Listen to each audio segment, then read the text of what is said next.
So good morning. My name is Eugene Santiago. This is my colleague Shao-Yu Chen, and thanks for having us today. We're going to be speaking about a specific topic, sort of a hypothesis that we had internally about post-game statistics and whether or not they impact gameplay. Okay. Before we do that, just a little bit of about us and who we are, where we work. We work for a user research organization by the name of Keylime Interactive. We're US-based in a number of cities. And sort of our specialty is emerging technology. It's always been an area of focus for us, whether it's games, VR, AR, or even conversational interface. Our team is made up of strategists, researchers, designers, thought leaders, but we also have quite a few gamers on the team. And we had a recent discussion internally about the current PvP games that we play, and that sort of led to this topic about post-game statistics. And so again, we wondered out loud whether or not this statistics were affecting player performance and how gamers utilize them, this information. And so sort of the hypothesis that we had initially was that presenting post-match statistics that assist gamers, so not just data, but things that they can action on, specifically in terms of improving their skill level, could lead to an increase in engagement. And so the team thought through a couple different approaches, and ultimately we ended on a pretty lean UX research approach for remote interviews, 12 players. The guys put together a participant profile, found participants, and for us, ultimately the goal was to identify, what impact, if any, it was having, if there were specific metrics that were more valuable than others, hopefully to sort of lead to a baseline of design principles. And the team selected PUBG because it has a lot of information in terms of the post-game statistics that it provides, but not too much to overwhelm, so we felt like it was a good middle ground to sort of get a good gauge. Shao-Yu will get into the details, but sort of the quick hits are that the research suggested that post-game statistics were regularly used by 7 out of the 12 gamers, and those who used it more regularly also indicated that they played longer than those that didn't. The type of metrics that mattered differed depending on the play style. It wasn't something that we really sort of thought of going into it, but the sort of the observations in the data sort of bear that out. And then the final point was that many of the gamers, or some of the gamers, were unaware that a deeper level of statistics were even available to them. And the reason that was interesting is because you had a few who would make comments that, oh, I wish the game supported me better, it gave me more tips, provided statistics that helped me improve because I really want to get better to play with my, with my friend. Thanks, Eugene. So from here on, I would like to go over the data and trends that we saw in the study, a bit more details, starting with the hypothesis to answer it. So 7 out of 12 users who use the post-game stats, they tend to understand their play a little bit better and develop new strategies with the screen as they play. However, they also, the people who use the screen regularly tend to play more. They tend to play about 7 games a day, and those people, those participants who didn't look at the post-game stats as regularly, they play about 2 games a day. And in the process of proving our hypothesis, we saw a number of emerging trends and 3 important insights related to the post-game stats. That information should be relevant to players' needs, supply players with more, and provide context for data visualization. And that sounds pretty obvious, but how to do that? And that will be determined by studying the users. As Eugene mentioned, we saw there were 2 main types of players, and this was like their characteristics, needs, and values. The strategists are generally more skilled. They are more ready to play because they already have internalized strategies going into each game. Their play styles tend to be a mix of aggression and caution. And for them, the post-game stats are meant for feedback of specific skills that they want to see. The rookies, on the other hand, they're still learning the game, meaning they die kind of quick. They may not have a playstyle or strategy set in stone yet, since they're still feeling the game out. And they may rely more on skilled friends, if they have them, or squad mates. For rookies, they tend to look at the post-game data for ways to see that they are improving in general. So in the current screen, the strategists, they tend to like to look at the kills and damages because they are already able to survive and participate in each match. For them, doing well means removing competition. That means other players. And removing competition requires learning the nitty-gritty details of the game to get all the advantages they need, which is indicated by how many kills and damage, how much damage it can do. On the other hand, the rookies will often focus on survival time in the study, because right now, because they can drop out games really quickly, a rookie will want to get an indication that he or she is actually improving at all or in general. If they can survive longer, they can become better players and they can actually get to play the game.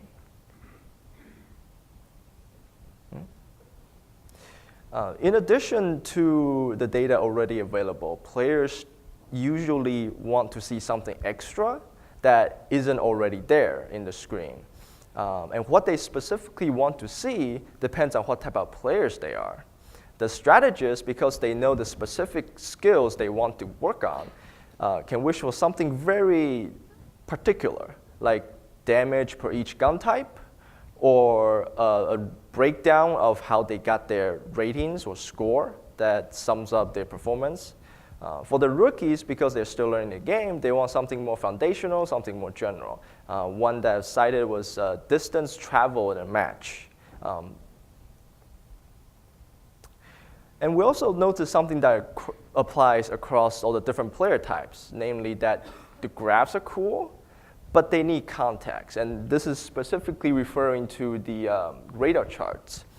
The PUBG Mobile screen, a lot of the players, they like the radar charts because it's a great one-glance summary. However, many others were confused by it. They weren't sure what's the scale. Is it out of 100? Looks like it. Is it a percentage? But it doesn't have a percentage sign.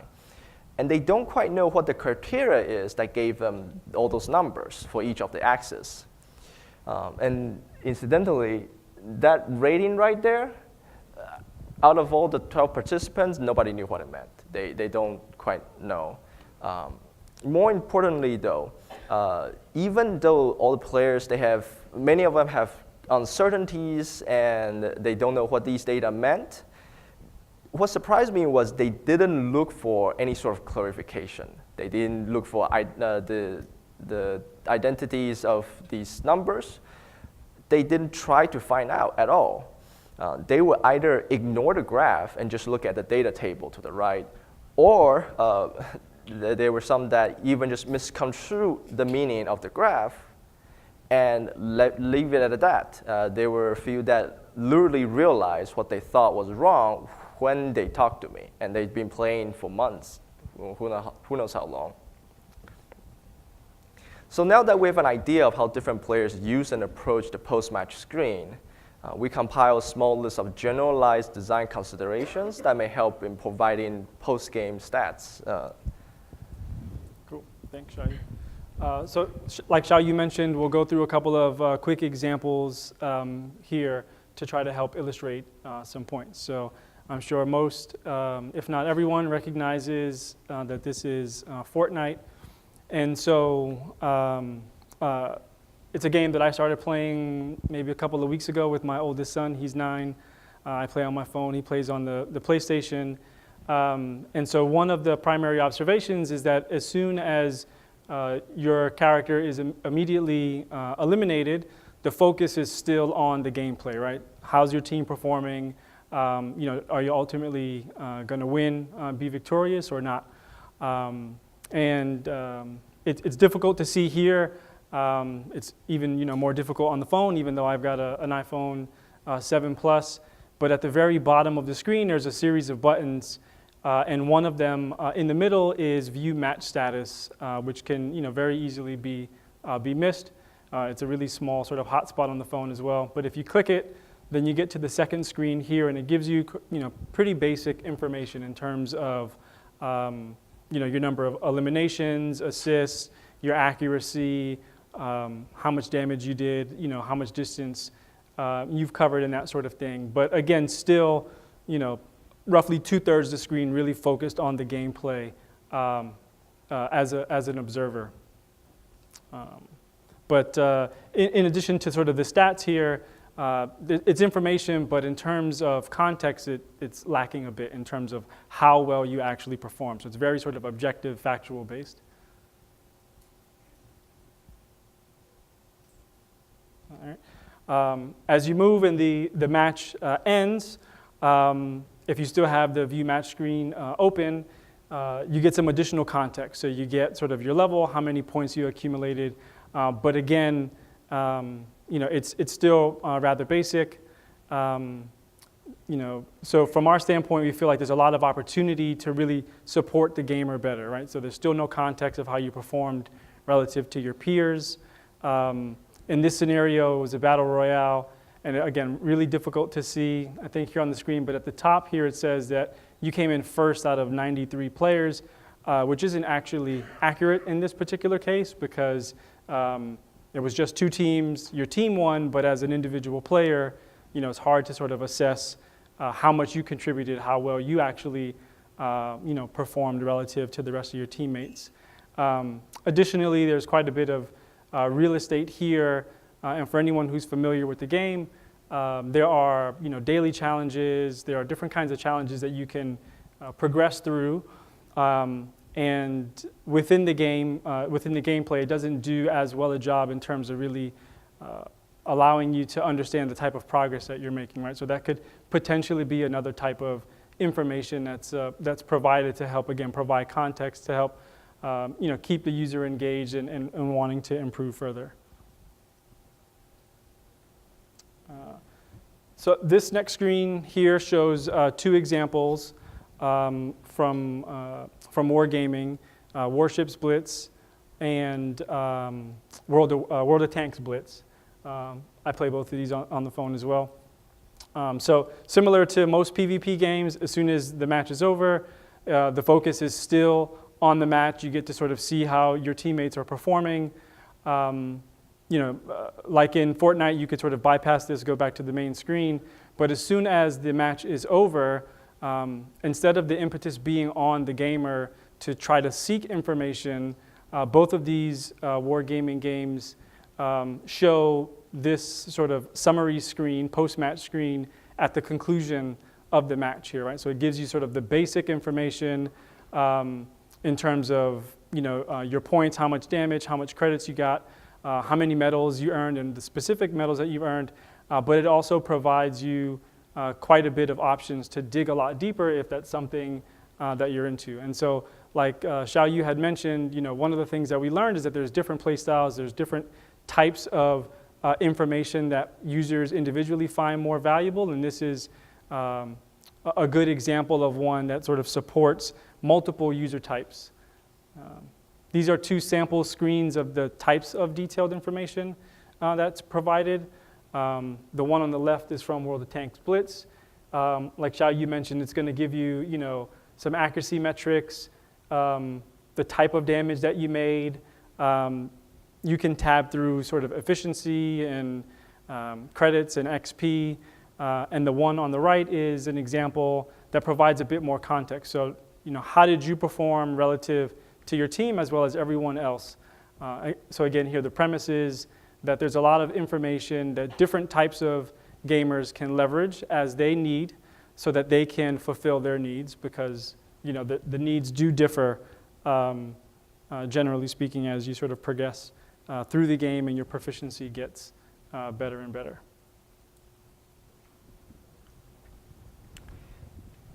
And as for giving context to data visualization and graphs, much like PUBG Mobile, League of Legends provide a radar chart, but with far more contextual information. This is the stats page that was released earlier this year.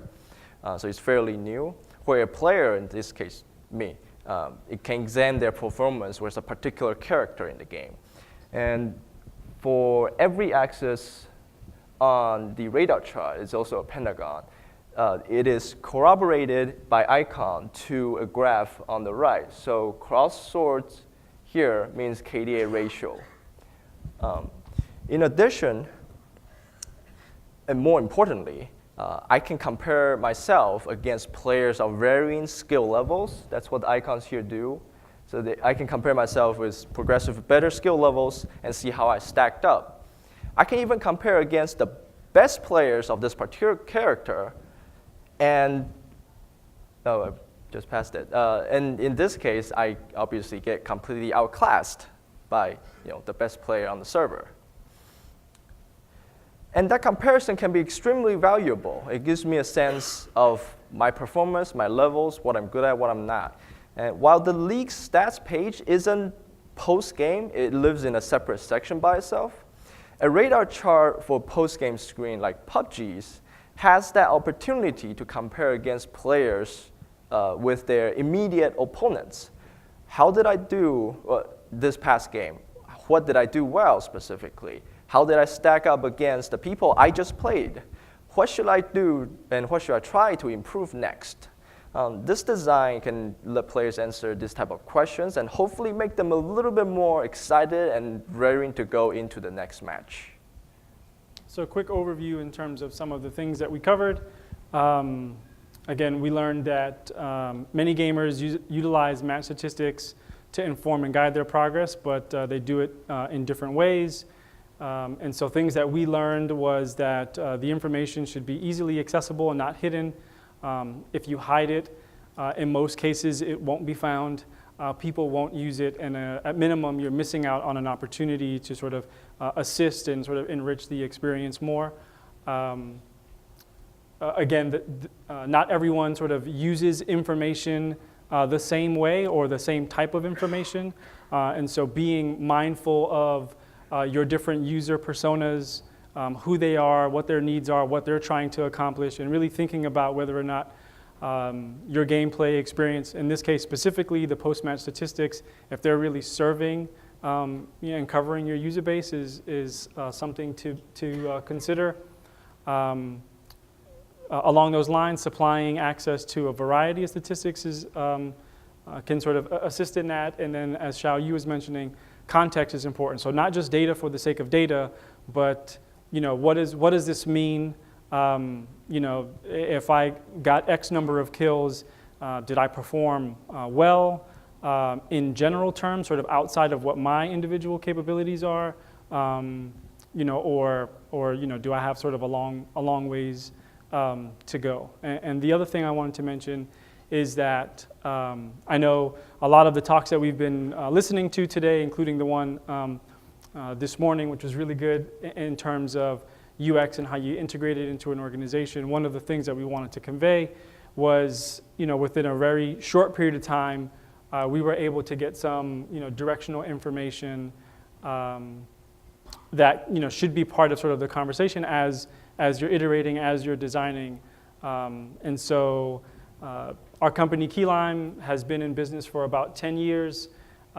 We do UX work in a lot of different industries, including gaming. And so it's really interesting to sort of hear and see how it's getting started here.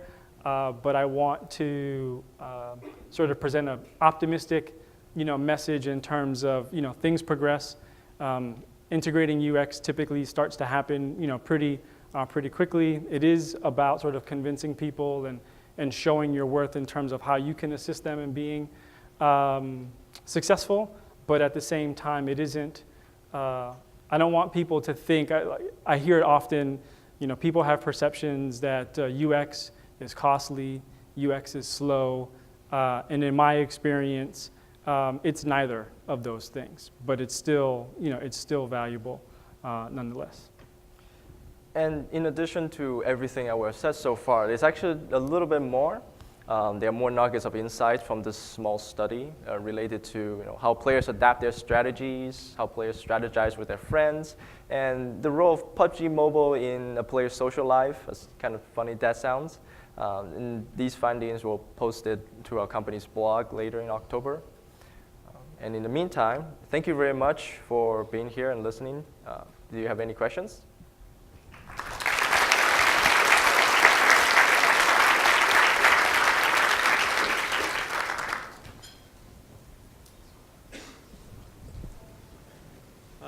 Hi, great talk. I just have a quick question. I was wondering if you guys could go a little more in depth onto the sort of the methodology and methods of the.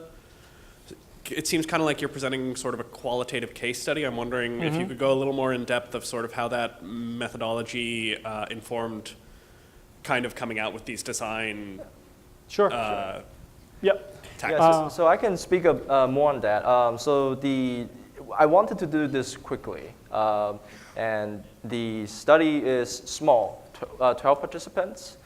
It was 8 adults, 4 minors. We decided, I took a look a little bit on, what do the players do in PUBG Mobile and similar Battle Royale games, and decided, what kind of players I want to look for, and wrote up a short profile and screener to identify, how many games they play, what's their skill level, in this case, ranking, how competitive they are, just to get a sense, and recruited participants and was able to, each of participants, I spent about 30 minutes talking to them remotely.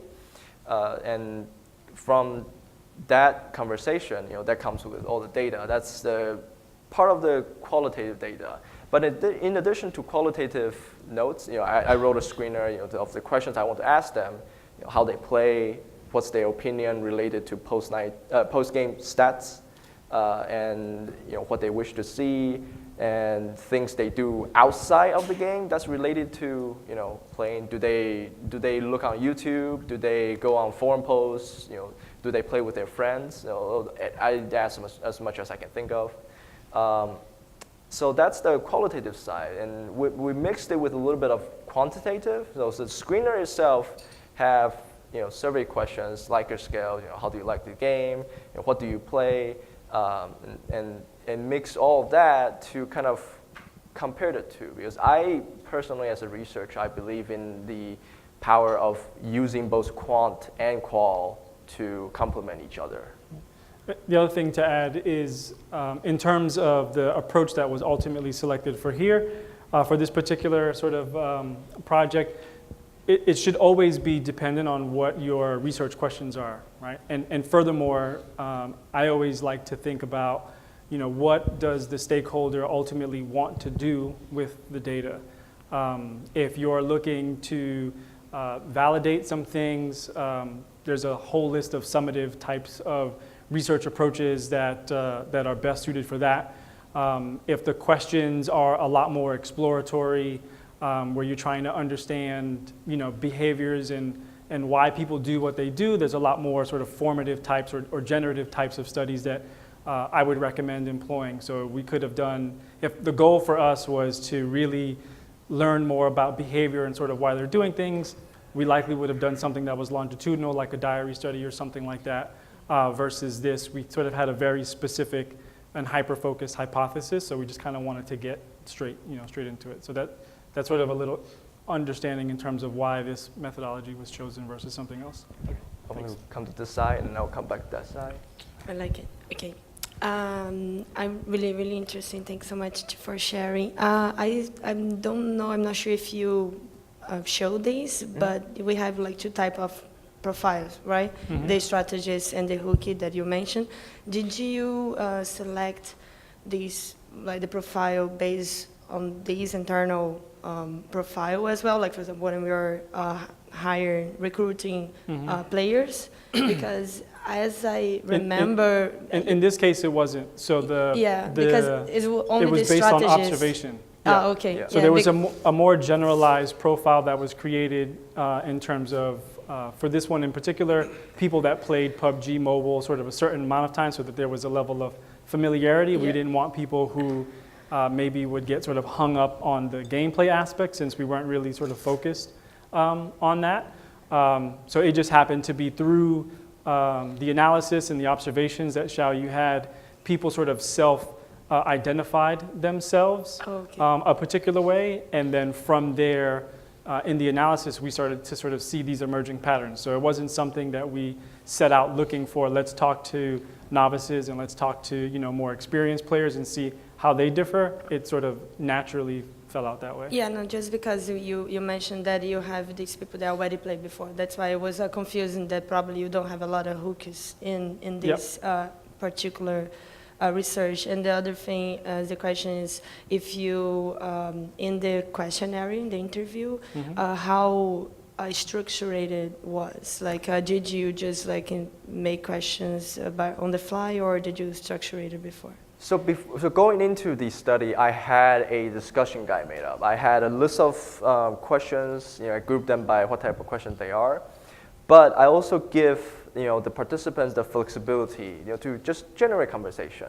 If they say, if I ask them, what do you look at on this screen? And they give me the answer, but then they also say, I find this something to be interesting. I certainly just let them talk. So it's a little bit of both. It's as much an art form as a science in this case. Yeah. Thank you.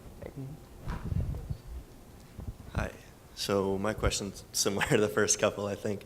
So I think it's a really interesting hypothesis about post-game stats influencing future gameplay, future behavior, and all that sort of stuff. And so I'm interested in what sorts of plans, or whether you all have plans to further to test that through experimentation or anything like that, doing more causal manipulations. Yeah, this was sort of an internal kind of pet project, so sort of in between some projects.